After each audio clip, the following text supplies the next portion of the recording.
안녕하십니까. 주식언론세계 김동yo입니다. 우리가요, 이 주식시장이 성립이 되면서 지금까지 한 번도 변하지 않는 게 있습니다. 바로 뭐냐 하면은 작전입니다. 근데 많은 분들이 이 작전을 생각하기를 주식시장의 한 부분이다 이렇게 생각하는 경향이 있습니다만은 가만히 따지고 보면은 작전이라는 것은 주식시장 전체를 통과하는 하나의 본질의 문제입니다. 왜 작전이 주식시장 전체의 문제가 되는가? 만일에 전체의 문제가 된다면은 우리가 작전의 내막을 모르고는 주식을 안다고 해서는 안 되는 겁니다. 그래서 작전을 모르고 주식을 논하지 말라 이런 얘기입니다. 왜 작전이 주식시장 전체의 문제인가? 이 작전을 파헤친다는 얘기는 바로 주식시장의 속성을 파헤치는 것과 같은 겁니다. 자, 오늘 타이틀은요, 강의 타이틀은 작전에 속지 말자입니다. 작전에 속지 말자. 과연 작전이 뭘까? 한번 펴볼까요? 다음 페이지. 저기 사전에 보면은 이렇게 되어 있습니다. 작전이라는 용어는 전쟁이나 전투에서 적군을 섬멸하고 특정 지역을 점령, 방어하기 위해서 조직적으로 벌이는 군사 행동이라고 되어 있습니다. 작전은 다시 말해서 군사 용어지요. 그런데 이 정권 시장에 언제 들어왔는가는 모르겠지만은 항상 작전이라는 용어가 등장하고 있습니다. 그건 바꾸어서 얘기하면은 주식시장이 한마디로 전쟁터다 그런 얘기죠. 무슨 전쟁터입니까? 네 돈 내 돈 태워놓고 내가 네 돈 빼앗아가느냐, 네가 내 돈 빼앗아가느냐, 이 돈 빼앗기 전쟁터다 이런 얘기죠. 이렇게 이해를 하면은 주식시장이 어서서하게 됩니다. 그러나 이 속성을 똑바로 이해하고 여기에 대해서 우리가 대처 방안을 세운다면은 주식시장은 즐거운 재테크 시장이 될 수가 있겠죠. 자, 그러면은 다음 페이지 한번 볼까요?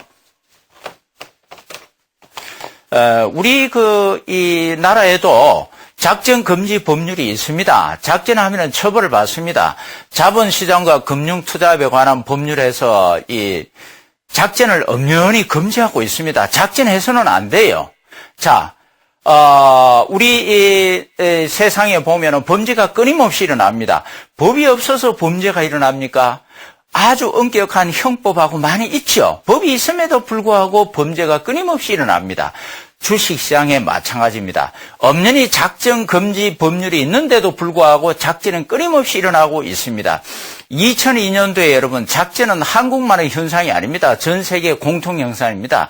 미국의 앨런사 파산이라든가 이런 미국의 대기업의 대주주들이 파산하기 직전에 이 자기들의 주식을 미리 고가에 팔아버리고 엄청난 이 작전의 문제가 있었습니다. 이때에 미국의 유명한 이 교수가 이런 말을 했습니다. 다음 페이지 한번 볼까요? MIT 레스터 서로 교수라고 유명한 미래학자인데요. 세계적인 IHD 인터내셔널 헤럴드 트리뷴지에 이런 말을 했습니다. 법이 비리를 막아줄 수 있다는 주장은 사기에 불과하다. 법이 있으니까 비리를 다 막아주니까 여러분 걱정하지 마세요. 그 말 믿고 방심했다가는 안 된다는 얘기죠. 이런 논리를 국민에게 역설하는 정부는 거짓말을 일삼는 사기꾼이다. 최선의 답은 개인 소규모 투자자들에게, 바로 주식 투자자를 얘기합니다.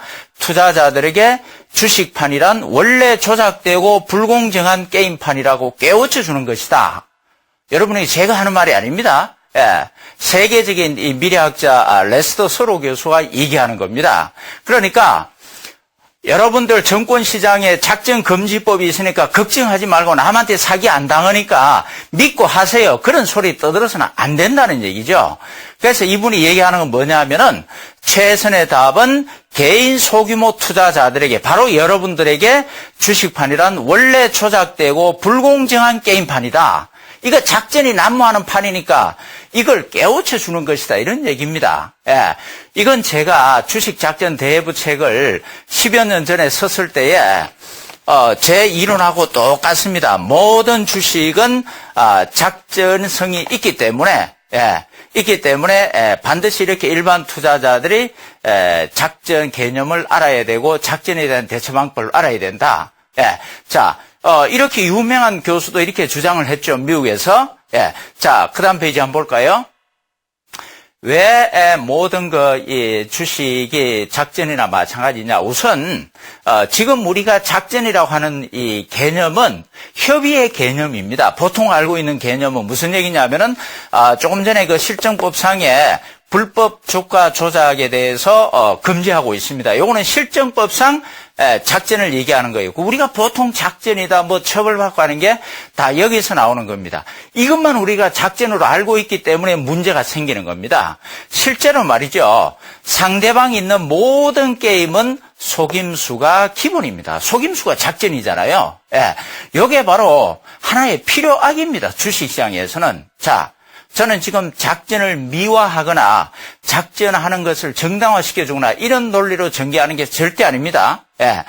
우리 일반 투자자들이 당하지 않기 위해서는 이 주식시장의 본질을 똑바로 핵심 파악을 하고 있어야 되기 때문에 그런 차원에서 제가 말씀을 드리는 겁니다. 즉 상대방이 있는 모든 게임, 이 주식이나 이런 게 전부 다 속임수가 기본이다 이런 얘기죠. 예. 자, 왜 속임수가 기본인가? 예, 그것을 조금 이따 다시 한번 설명을 드리고요. 예, 왜 주식시장에 작전이 필요하게 될 수밖에 없는가? 그걸 실제 제 첨단과 그 다음에 제가 덧붙여서 논리로 설명을 드리겠습니다. 자, 그 다음 페이지 뭘까요? 여러분들 우리가 알기로는 정보가 먼저냐 주가 이게 제가 이 화두를 제시하는데 정보가 먼저라고 다들 생각을 합니다. 무슨 얘기냐면은 주식이 올라가기 위해서는 좋은 정보가 있어야 올라가죠. 호재가 있어야 올라갑니다. 그러니까 좋은 정보가 있다 주가가 올라간다. 정보가 먼저고 주가가 그 뒤에 따라오잖아요. 나쁜 정보가 있다 악재가 나오고 주가가 떨어진다. 정보가 먼저지요. 정보가 먼저 있고 주가가 그 다음입니다. 그래서 우리는 대부분 다 어떻게 합니까? 이 정보가 먼저기 때문에 정보가 어떤 게 있는가, 호재가 뭔가, 악재가 뭔가 이걸 찾기 위해서 혈안이 돼 있잖아요. 왜? 그게 주가보다 먼저 온다고 생각하니까.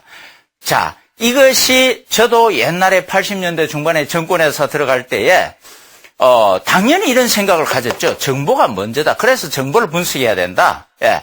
자, 그런데 그러한 저의 생각을 송두리째 확 깨버리는 실제 사건들을 저는 접했습니다. 80년대 중반에 정권회사 들어가가지고 한 10여 년 정권회사에 있으면서 저는 엄청난 실패를 했거든요. 그 뒤에 이제 다행히 명동에서 소위 이제 큰손 되시는 분을 만났는데 그게 제가 주식시장을 바꿔서 바라보게 된 결정적인 이 전환 포인트였죠. 예. 무슨 얘기냐 하면은, 제가 그 당시에 그 명동에 갔을 때 한 번은 이제 회장님이라 불렀죠. 이건 제가 실제 겪은 사건입니다.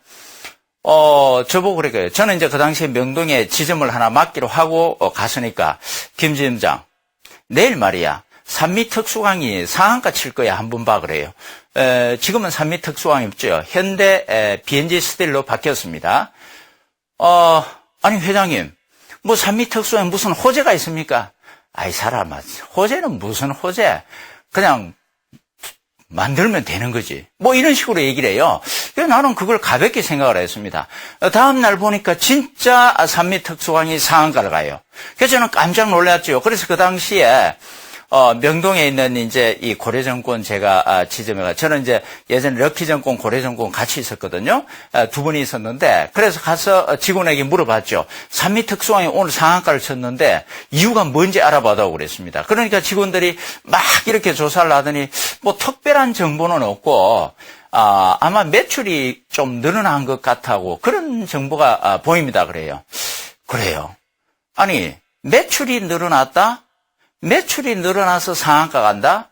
매출이 는다? 이런 정보는 사실은 그렇게 특이한 게 아니잖아요. 어쨌든 조사를 해보니까 상한가가 된 뭐 계기가 그렇게 없죠. 예. 그냥 뭐 매출이 좀 늘어났다는 것밖에 없어요. 그래서 다시 한번 제가 이제 그 회장님이 물었죠. 아니 회장님 무슨 정보가 있었길래 상한가 합니까? 아이 사람아 정보는 무슨 정보? 돈이 말해주는 거지. 그때 그 말이 저희 머리를 콱 때렸어요. 물론 이제 증권사 직원이기 때문에 당연히 이 그 당시에 광화문 큰 곰이다, 뭐 이런 식으로 주가 조작하고 돈으로 만들고, 그거는 다 우리가 들어서 알고 있죠. 그러나 현실적으로 제가 딱 당해가지고 그 현장을 딱 보고 그 얘기를 딱 들었을 때 제 머리에 스쳐가는 게 딱 있었습니다. 돈이 말해준다? 예. 자, 이건 지금 뭘 얘기하느냐 하면은, 분명히 무슨 정보가 있어가지고 주가가 올라가야 되는 건데, 거기까지가 저희 상식이었거든요. 근데, 이건 돈이 만들어가 주가가 올라간 겁니다. 주가가 올라가고 나서, 그 다음에 제가 정권에 가서 조사를 해보니까, 직원들이 하는 얘기가 매출이 늘었다는 정보를 얘기한 겁니다. 이건 뭡니까? 이 주가가 올라간 것은 주가가 먼저 올라간 겁니다. 그 다음에 조사를 해보니까 정보가 매출이 늘었다는 그런 정보, 그게 다른 정보도 있겠지만 그 정보가 뒤따라온 거예요. 주가가 먼저 가고 나서 정보가 뒤따라온 겁니다. 예. 자, 그 다음에 또 한 가지 제가, 느낀 사건이 있어서요. 무슨 얘기냐면은, 자, 그 다음 페이지 한번 볼까요? 실제 제가 이제 실제 얘기를 하기 전에 먼저, 그 다음에 또 하나, 정보보다도 주가가 먼저라는 것은 우리가 여러분이 이거 잘 아실 거예요. 보통 경기 사이클을 회복기, 화랑기, 쇠퇴기, 침체기, 보통 이렇게 4가지 사이클로 구분하잖아요. 그러면은 이 경기가 회복한다는 것은 호재가 나오고 경제 활동이 활성화된다는 얘기죠. 그죠? 좋은 정보가 이렇게 나오니까 경기가 회복이 되고 화랑이 되고, 그 다음에 나쁜 정보가 나오니까 쇠퇴기 되고 침체기가 되는 겁니다. 그럼 주가도 어떻게 돼요? 주가가 이제 좋은 정보가 나오기 시작하면 회복기 여기서부터 올라가야 되고, 그 다음에 많이 호재가 자꾸 넘쳐나니까 화랑기가 되고, 그 다음에 이제 악재가 나오기 시작하면 쇠퇴기가 되고, 침체기가 되고, 이게 같이 움직여야 됩니다. 그런데 일반적으로, 이 통계상 보면은, 그 다음 페이지 볼까요? 주가의 움직임과 경기 사이클 관계는 약 6개월의 시차가 있게 되어 있습니다. 무슨 얘기입니까? 보세요. 이 노란 부분은 바로 경기 사이클입니다. 경기 사이클, 정보의 사이클이죠. 그런데 주가는 앞에 있습니다. 흰 게 주가입니다. 여기서 지금 주가가, 여기 보세요. 올라가잖아요. 올라가는 거는 여기 바닥에서보다도 약 6개월 앞에 올라가기 시작을 합니다. 그 다음에, 정보의 정점을 치기 전에, 최대 호재의 정점을 치기 전에, 벌써 여기서 한 6개월 전에 먼저 주가는 꺾기 시작을 합니다.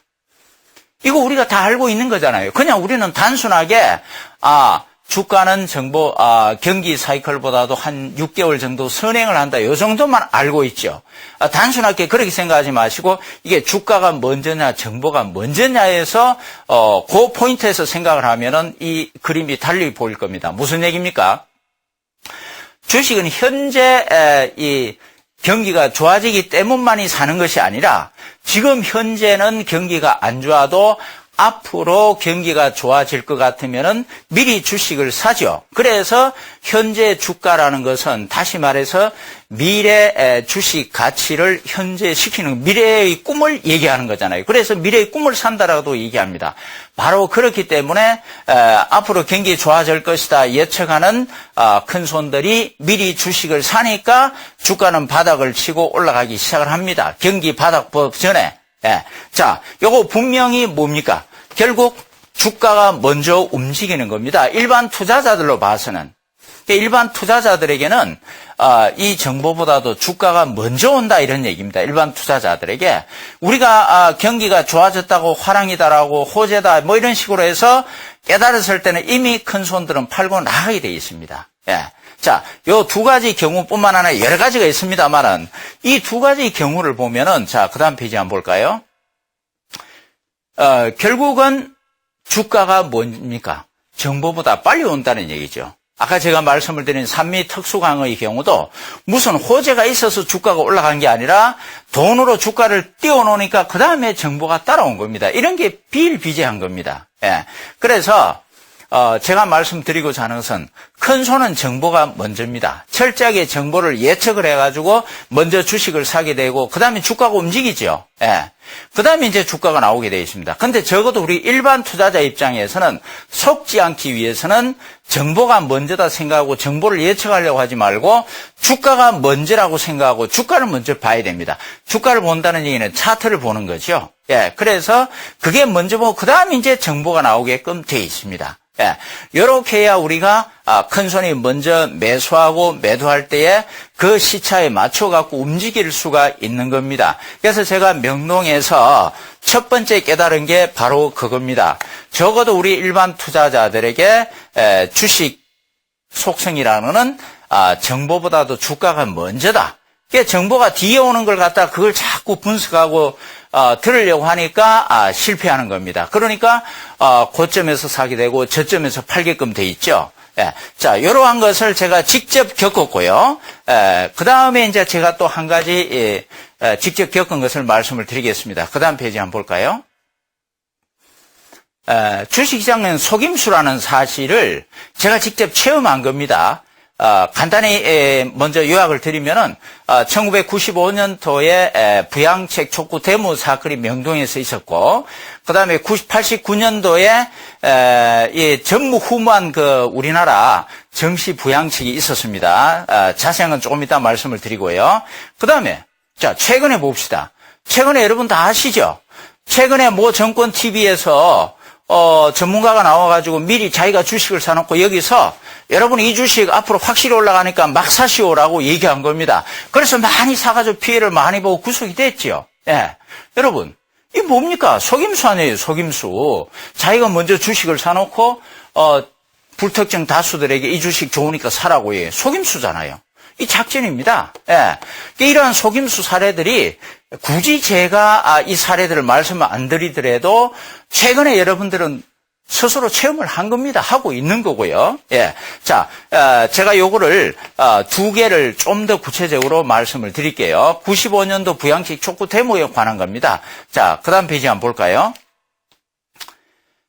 요거 보기 전에, 자, 먼저 저를 한번 보세요. 제가 이제 그 명동에 가서 이 주식을 다시 연구하기 시작을 했는데요. 예전에 이제 요즘은 우리나라 정권의 메카다. 그 다음에 정권의 중심지다. 그러면 여의도를 얘기합니다만은, 그 당시만 해도, 명동이 바로 우리나라 정권 시장의 메카였습니다. 중심지였죠. 예. 그래서 중요한 정보는 대부분 다 명동에서 흘러나오고 그랬거든요. 그때 제가 이제 명동에 있었으니까, 94년도 11월 9일 날, 1994년도 11월 9일 날이 우리나라 종합주가 지수가 1145포인트까지 올라갔습니다. 1145포인트가 올라가고, 그렇게 하니까 그 당시에 대부분 또 전문가들이 뭐라고 얘기하냐면은 앞으로 드디어 이제 대한민국 정권시장도 2000포인트 시대를 연다. 이렇게 얘기했거든요. 그러니까 이 1145포인트 여기에서 엄청나게 샀을 거 아니에요. 미수 신용 그때는 밥 먹듯이 했습니다. 2.5배로. 그때부터 이제 꼭지를 짚고 떨어져가지고 1995년도 4월 3일, 13일 날 890포인트까지 떨어졌습니다. 그 당시에는요, 선물 옵션도 거의 안 했고, 없었고, 그 다음에, 이 종합지수와 대부분 주식들이 같이 움직였습니다. 예, 그래서, 이렇게 엄청나게 떨어지니까 또 그 당시의 현상은 뭐냐 하면은 주식이 많이 떨어지면은 투자자들 데모를 심심찮게 했습니다. 데모를 벌여가지고 정부 보고 욕을 하고 대통령 보고 욕을 하고 정시 부양책 내라 주가 올려달라고 데모를 한 겁니다. 요즘 그런 거 전혀 없죠. 아마 최근에 주식 투자 시작하신 분들은 야 그런 게 있었나 이상하게 생각할 겁니다. 실제 많았습니다. 예, 그래서 95년 이 4월 14일 날 4월 14일 날 명동에 정권 빌딩이 있습니다. 그 당시에 이청이 이제 대유정권이라고, 거기서 항상 데모가 일어났는데, 거기서 이제, 데모가 있다는 소리가 들렸어요. 제가 명동에서 항상 27개 정권사 지점들을 조사를 하고 있었기 때문에, 그래서 오후 2시에, 오후 2시죠. 아마 오후 2시에, 명동에서 데모가 열리니까 뭐 이렇게 소리가 들리더라고요. 그래서 뛰어가 봤죠. 예, 그 이제 이 정권사 지점에 이 전광판이 있고 그 전광판 다 꺼요. 예, 투자자들이 주가 떨어질 때는 정권사에 대고 전광판 꺼. 말 안 들으면 막 집어 던집니다. 예, 화분이고 뭐고.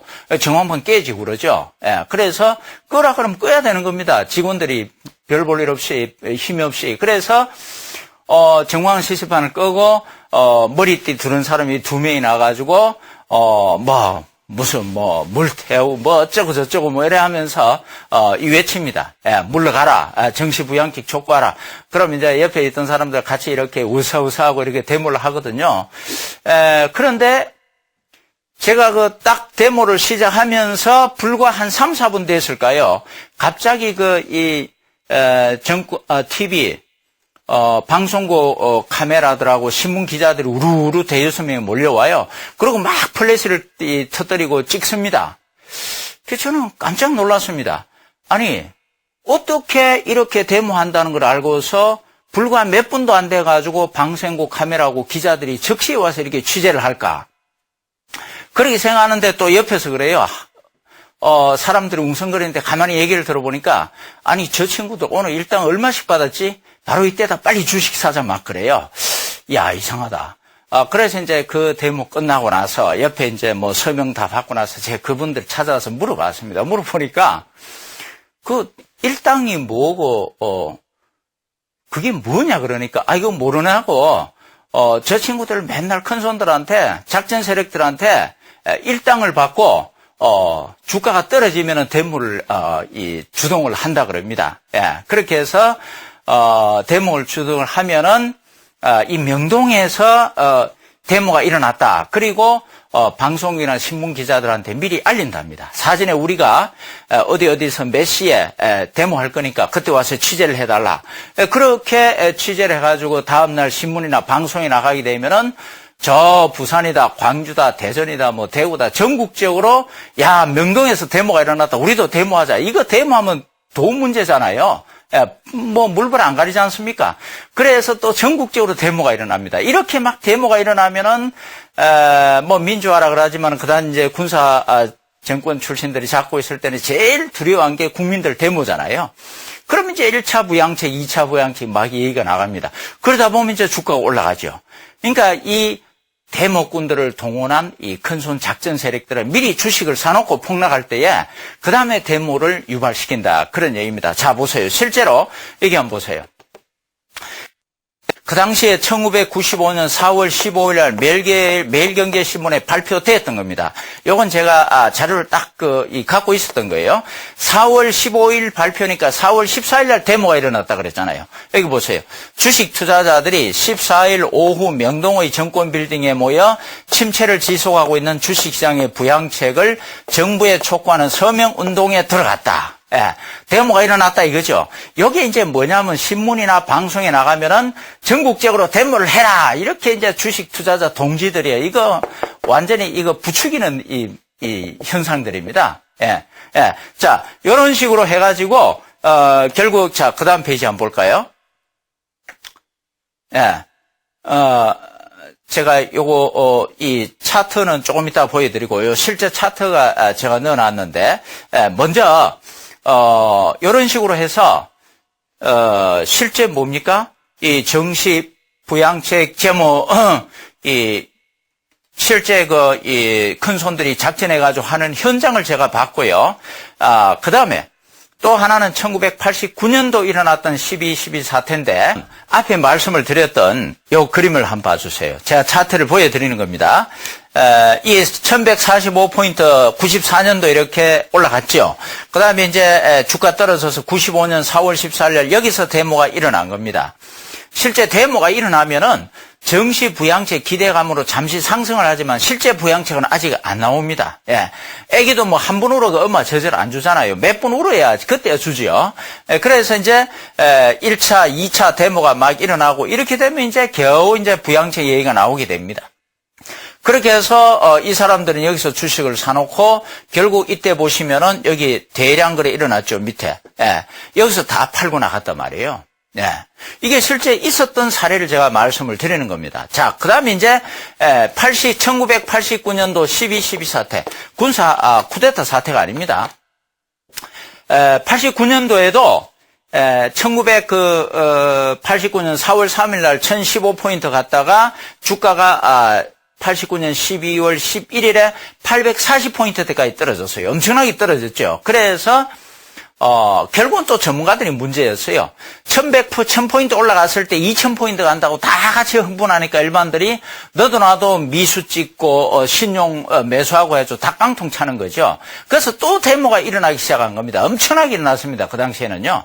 그 당시에 일어난 게 이제 죄송합니다만 실제 있었던 일입니다. 물태우 물러가라 이런 식으로 있었던 거예요. 94년도에는 YS 정부 시절이고. 자, 어쨌든, 그렇게 하니까 깜짝 놀라는 이제 정부가 재무부 장관이 직접 담화를 발표합니다. 전 세계 전무후무한 정권시장의 부양책이 발표가 된 겁니다. 그때 실제 뭐라고 발표를 했느냐 하면은, 앞으로, 이 정부는 주식시장에 한국은행의 발권력을 동원해서라도 주식을 매입을 하겠다. 이렇게 발표를 해버린 겁니다. 여러분, 발권력이 뭐예요? 돈을 찍어내는 권한입니다.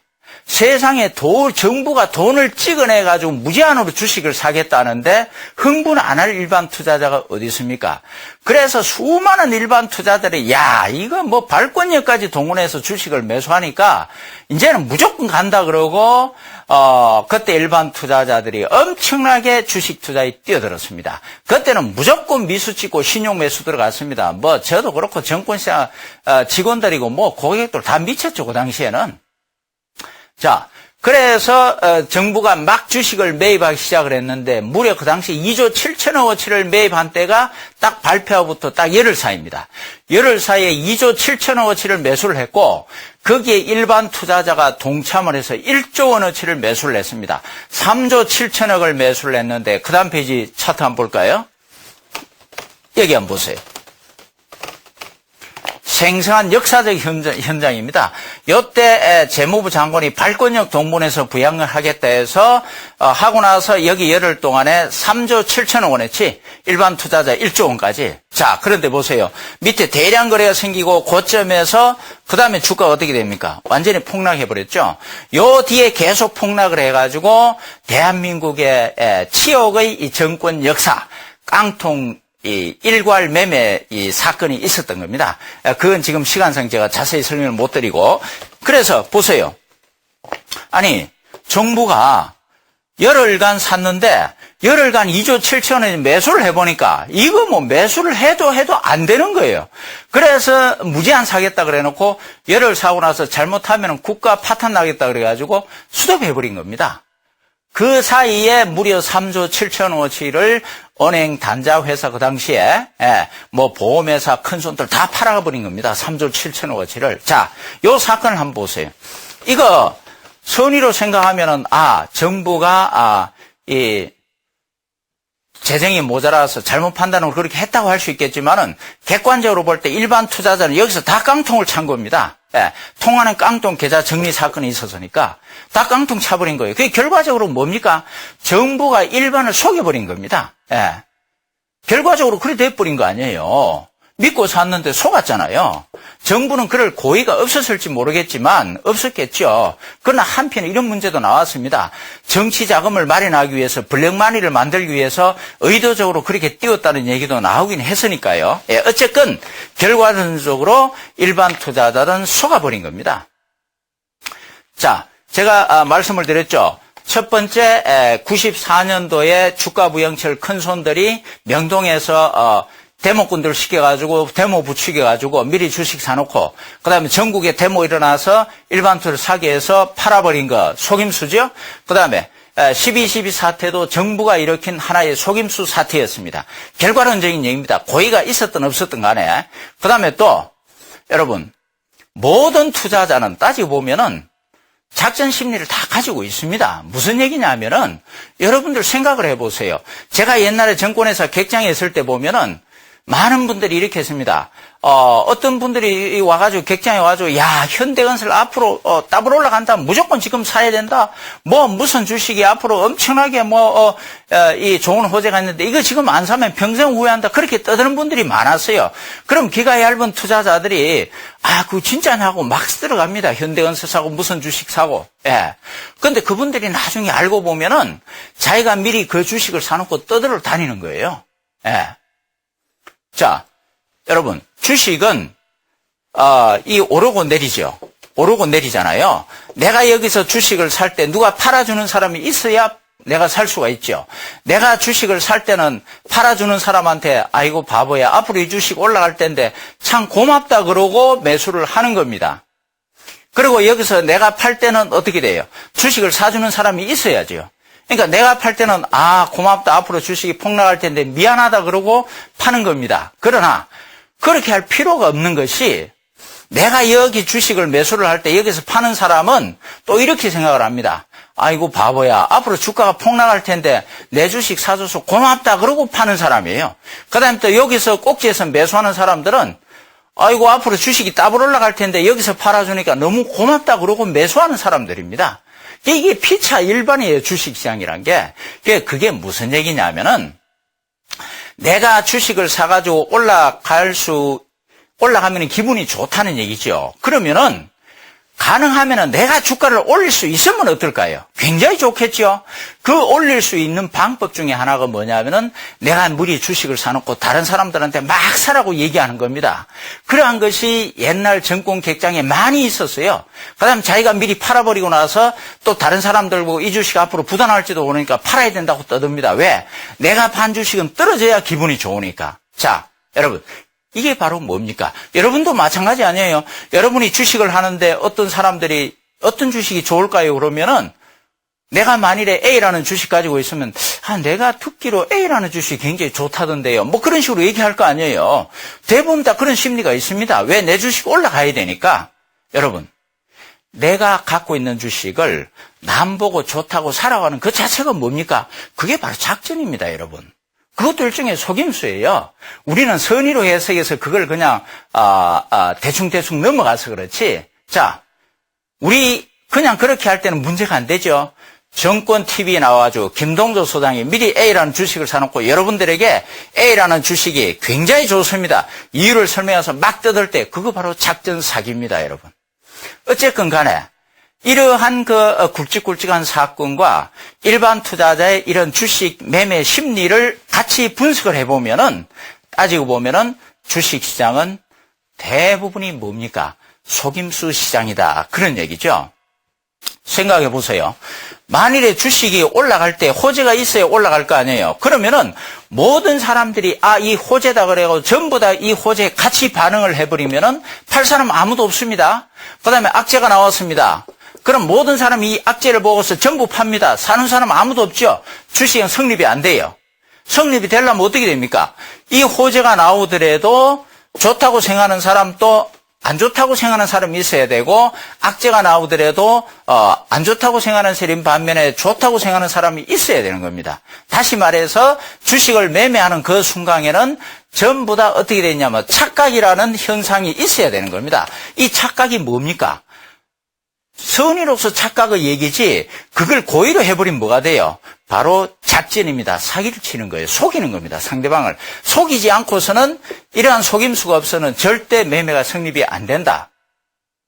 그럼 여러분들이 생각할 때 삼성전자나 현대중공 굵은 주식은 외국인 살 때 그건 천만의 말씀. 그건 마찬가지죠.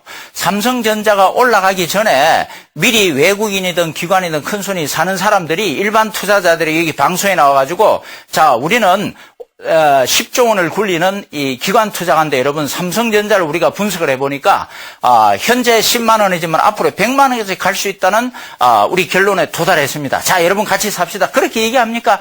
그렇게 얘기 안 하죠. 말 안 하고 그냥 자기들끼리 스물스물 삽니다. 그러니까 남에게 거짓 정보를 얘기하면서 사라고 하는 것도 속임수가 되겠지만은 좋은 정보가 있는데도 또는 나쁜 정보가 있는데도 남한테 얘기 안 하고 미리 자기가 사고 파는 것 또한 넓은 의미 광의의 속임수다. 그런 얘기입니다. 따라서 고이든 선이든 주식을 매매하는 그 순간에는 결국 착각이 있어야 되고 그 착각을 고의로 얘기하면은 속임수, 즉 작전이 될 수밖에 없다. 그런 얘기입니다. 그래서 이 주식시장에 일어나는 모든 현상이 알고 보면은 속임수가 기본이라는 얘기입니다. 자, 그 다음 페이지 한번 볼까요? 요거는 사실 제가 이 10년 전에 주식 작전 대해부라는 책을 썼습니다. 굉장히 잘 팔렸어요. 제 자랑 같지만, 거기에, 실제 작전 사례에 있어서 30개 종목을 전부 분석을 해서 대응 방법을 다 제시를 했습니다. 거기에 여기 보면은 고객돈만 갉아먹은 실패한 작전은 허위 공시 주가 조작 사례, 대주주와 증권사는 짜고 주가 조작, 기관들 연합 작전 케이스 사이버 주가 조작 사건, 보물선 주가 조작 사례, 다이아몬드 광선 개발 관련, L사와 빅딜 관련 작전 발명자의 내부자 그래. 그 다음 페이지 한번 볼까요? 바보 심리 용한 주가 조작, 허위 공시 작전, 신기술 개발, 언론 플레이, 증권사, 은행증, 투자자, 사장과 작전들 한 통수. 자, 그 다음 페이지요. 회사 대표 차명계좌 이용, 주가 조작, 고객 예탁금 이용, 내부자 거래 시세 조성, 당국자에게 조사무마 청탁, 대주주 주식 매각으로 실패한 작전, 미공개 정보 이용, 미유학파의 작전. 여러분, 수없이 많죠? 종류도 다양합니다. 빙산의 일각에 불과하죠. 이거를 실제 정권감독원에서 그 당시에 작전으로 적발을 해가지고 검찰에 통보해서 사법 처리가 된 것들만을 제가 30개를 분석해서 냈습니다. 책이 잘 팔려나는데 어느 날 저한테 내용 증명이 한 통 왔어요. 변호사한테서 김동조 씨가 우리 회사의 명예를 훼손하고 손해를 끼쳤기 때문에 형사처벌과 함께 민사 배상을 청구합니다 하고 어마어마한 이 내용 증명서 날아왔어요. 무슨 얘기냐면은 검찰에 가서 전부 사법 처리가 된 거를 이 30개 종목 한 회사가 이 변호사들을 사가지고 어마어마한 돈을 들였겠죠. 대법원까지 가서 우리 회사 작전 아닙니다. 무혐의 처분받았어요. 그러니까 결론은 뭡니까? 내 책에는 이 회사 작전책이라 그래가지고 엄연히 나가고 있잖아요. 그건 누가 봐도 제가 원인과 이유를 다 설명을 해놨는데 누가 봐도 그건 작전인데 아니 대법원까지 가서 승소했잖아요. 작전의 의미가 아니라고. 자, 그러니까 당신 책에서 우리 회사 명예를 훼손하고 손해를 끼쳤다 이거지. 참 황당한 일입니다. 어쨌든 결국은 타협을 받습니다. 전국 서점에 있는 제 주식 작전 대비 전부 다 회수했습니다. 그리고 전부 폐기 처분했습니다. 지금 아직 안 내놓고 있습니다만은 그 책임자 필요 없어요. 이 홀로서기 파워 분석법 동영상 강좌 자체가 작전을 얘기한 거고 전부 작전에 대처할 수 있는 방법을 다 제시해놨기 때문에 책 자체가 필요 없죠. 그래서 제가 책을 안 쓰고 있는데 제가 이 얘기를 굳이 말씀드리는 이유가 뭐냐면은 보세요. 엄연히 누가 봐도 이거는 작전일 수밖에 없는데 그리고 사법당국에서 1차로 그렇게 했음에도 불구하고 끝까지 대법원까지 가서 엄청난 돈을 들여가지고 이 소송에서 이기는 거 보세요. 이건 무슨 얘기냐면은 그 차트만 딱 보면 일반 투자자가 엄청난 손해본 걸 알 수가 있습니다. 여러분 주식시장이 그만큼 삭막하다는 얘기고 작전 앞에 물불을 안 가리는 엄흉한 세력들이 엄청나게 이 주시장에 압력하고 있다는 것을 여러분이 분명히 깨달으라고 제가 이 말씀을 드리는 겁니다. 제가 직접 겪은 거거든요. 생각을 해보세요. 양심의 일말의 가치가 있다 그러면은 그거 대법원까지 가지 말아야 되는 건데 그거까지 다 해가지고 이겨버리잖아요. 그 법의 판결이다 하는 것이 우리 실체적 진실하고는 동떨어지는 경우가 많습니다. 왜? 특히 정권 분야는 판검사들이 이 정권 분야에 대해서 속성을 모르는 분들이 많아요. 그냥 실정법상의 조문 몇 조문 갖고 이가 지금 판단하거든요. 그거하고는 다른 겁니다. 자, 어쨌든 그래서 제가 작전이 굉장히 중요하다는 걸 여러분에게 말씀을 드리는 거고. 자, 그 다음 페이지 한번 볼까요? 자, 작전 세력이 여러분 그냥 작전하는 게 아닙니다. 내가 작전 세력에 이용당할 수 있는 그런 생각을 갖고 있기 때문에 작전에 당하는 겁니다. 우리 세상에 살면서 여러분은 사기꾼도 나쁘지만은 사기꾼에게 당하는 사람들도 물론 불가항력적으로 당하는 사람들도 있겠지만은 많은 경우에 내가 사기꾼들에게 당하기 좋게끔 어떤 그 심리 상태가 있기 때문에 그런 사기 당하는 경우도 많죠. 주식시장 마찬가지입니다, 여러분. 내가 사기꾼들에게 당할 수 있는 그런 심리를 갖고 있기 때문에 당하는 경우가 많다. 자, 보세요. 첫째, 공짜 심리입니다. 여러분, 공짜 심리는 뭐냐면은 내가 주식에서 돈을 벌려면은 돈 벌려는 건 미리 그 속성을 알아야 되잖아요. 돈벌이에 대해서. 그건 모릅니다. 그리고 함부로 남한테 물어서 돈 벌려고 그러잖아요. 세상에 그렇게 돈벌이 쉽게 하는 방법이 어디 있습니까, 여러분? 그게 바로 공짜 심리입니다. 전문가에게 회비 내고 그게 공짜, 안 공짜 그런 개념이 아니에요. 내가 스스로 알지 못하고 하려는 사고방식. 이거는 왜 그러냐면은 내 주관적인 감정이 개입이 되는 문제이기 때문에 감정 내 스스로 컨트롤 못하면은 이 주식 성공하기 굉장히 힘듭니다. 그래서 내가 스스로 알지 못하면 안 된다고 끝까지 제가 주장을 하는 것이고, 왜 여러분들 쉽게 그렇게 남한테 의존해서 돈 벌 수 있을 것 같으면은 왜 학생들은 비싼 등록금 내고 학교 왜 다닙니까? 그 다음에 돈 얼마씩 못 버는 그 노동자들 왜 그 쇠빠지게 어렵게 노동합니까? 기차 기관사는 왜 그걸 해요?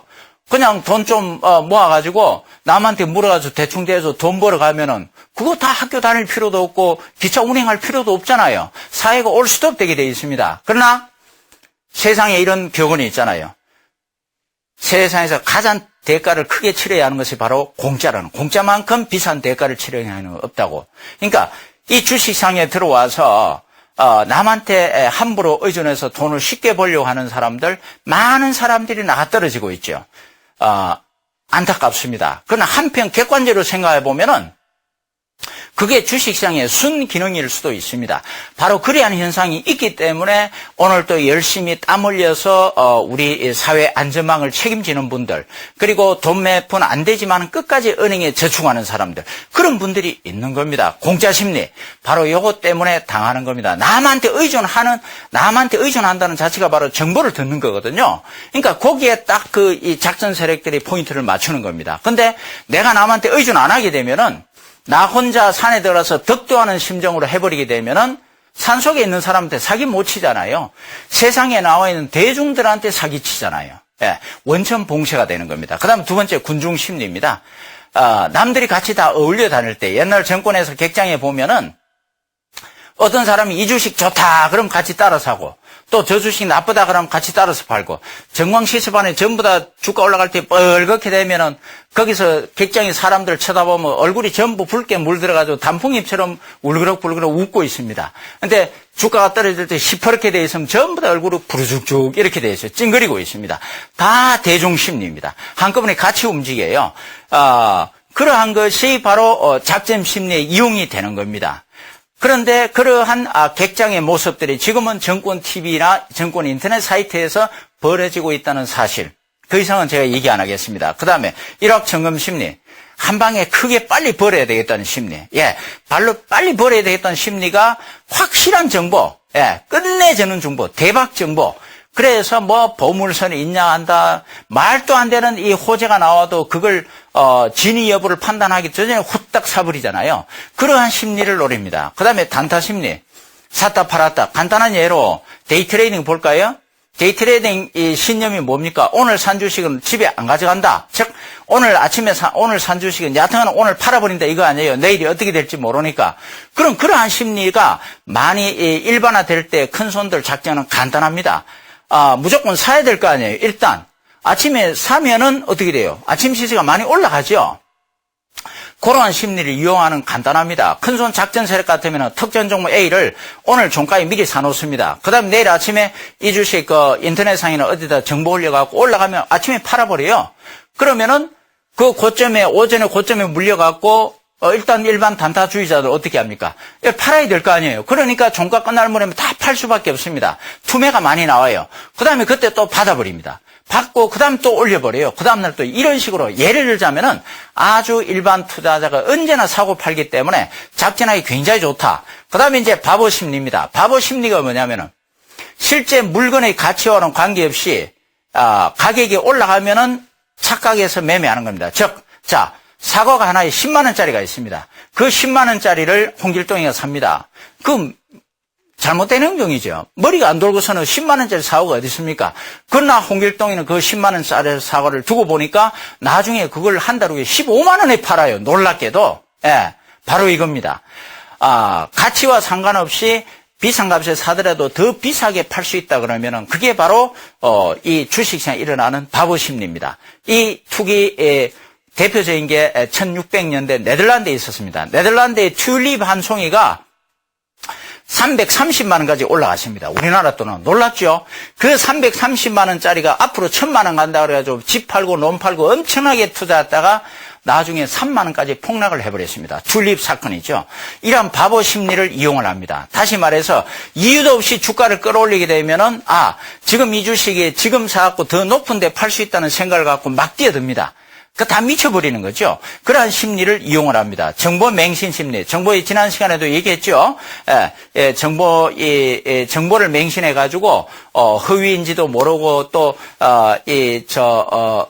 과소평가해가지고 이용을 하게 되어 있습니다. 그 정보를 가지고 결국은 작전을 벌이는 겁니다. 그 작전의 바로, 하나의 도구가 정보라는 생각을 하셔야 됩니다. 그 정보를 배제해버리고 냉정하게 딱 차트를 보게 되면은 바로 파워 분석에서 큰 손의 움직임을 어느 정도 확률상으로 포착해 나갈 수 있다. 그런 얘기입니다. 자, 그 다음 볼까요?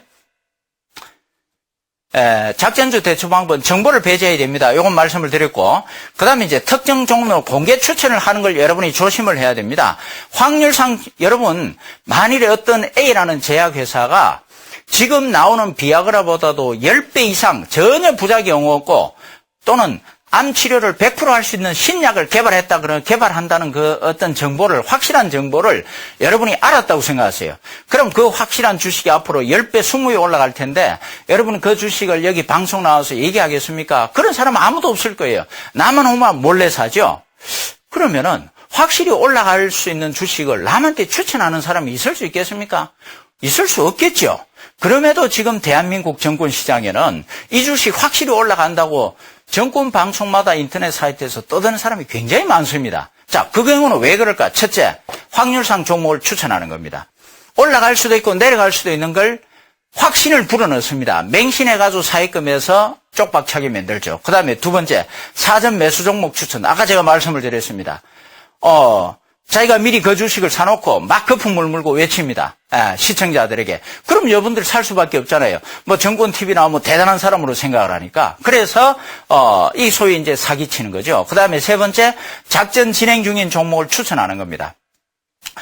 주로 중소형주 코스닥은 말이죠. 다 주인이 있어요. 작전 세력들. 그 사람들이 작전을 벌이고 있는데 전문가랍시고 그 종목을 하나 추천을 했다. 그래서 뭐 어떤 현상이 일어나는가. 그 다음 페이지 보겠습니다.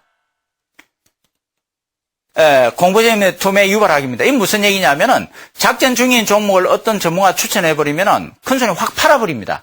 그럼 떨어지면은 공포심리에서 투매를 유발해서 받아버리고 냄비 심리형 지치게 만들게. 작전 중인데 이 추천하면은 안 올립니다. 올랐다 내렸다 계속 옆으로 끌으면은 지쳐갖고 팔아버리게 되고 그 다음에 곧바로 급등시켜버립니다. 바로 아침부터 상한가 날아가 버려요. 그럼 못 잡죠. 그 다음에 작전 개입이 없을 때는 이건 무슨 얘기냐면은 작전 개입이 없는데 일반들끼리 사라 그러면 일부는 돈 벌지만 나머지 전부 다 쪽박차게 되어 있습니다. 자, 그 다음에 그래서 작전 주식에 대한 효과적인 대처만 그 다음 페이지 한번 볼까요? 이거 말고 다음 페이지 없어요? 예. 자, 예. 제가 그래서 이 주식 작전 대본하는 책을 절판을 시켜버렸다 그랬죠. 그 사람들 항의가 있어가지고. 예. 그러니까 이제 지금 책을 쓰는 것보다도 여러분이 동영상을 보고, 본질을 파악하고 대응하는 게 좋습니다. 지금 제가, 오늘 말씀드린 게 결국은 뭐냐면은, 작전이라는 개념을 이 주식시장을 폄하하거나 어떤 부정적으로 본다는 개념이 아니고, 그 작전이 일어나고 나서 그 다음에 처벌해봐야 필요가 없습니다. 왜냐하면 나는 이미 손해를 봐버렸잖아요. 그래서 우리 일반 투자자들이 미리 그 작전에 대한 개념을 알고 이 주시장의 속성을 알고 미리 대처를 해야지만이 그러한 사태를 미연에 방지할 수 있다. 그런 얘기입니다. 그래서 이 주식시장 전체가 하나의 작전의 개념이 통과하고 있다. 거기에 대한 대처 방법 역시 바로 파워 이 분석법 동영상 강좌를 아시고 요거는 여러분이 네이버나 다음에 들어가셔가지고 파워 분석법 치시면은 다 볼 수가 있으니까 참고로 하시기 바랍니다. 실제 작전 강의는 한 6개월 강의가 돼야 됩니다만은 시간상 오늘로서 간단하게 제가 요점만 설명을 드렸습니다. 여하튼 작전에 속지 말고 여러분들 주식시장에서 성공해 가시기를 기원합니다. 대단히 감사합니다.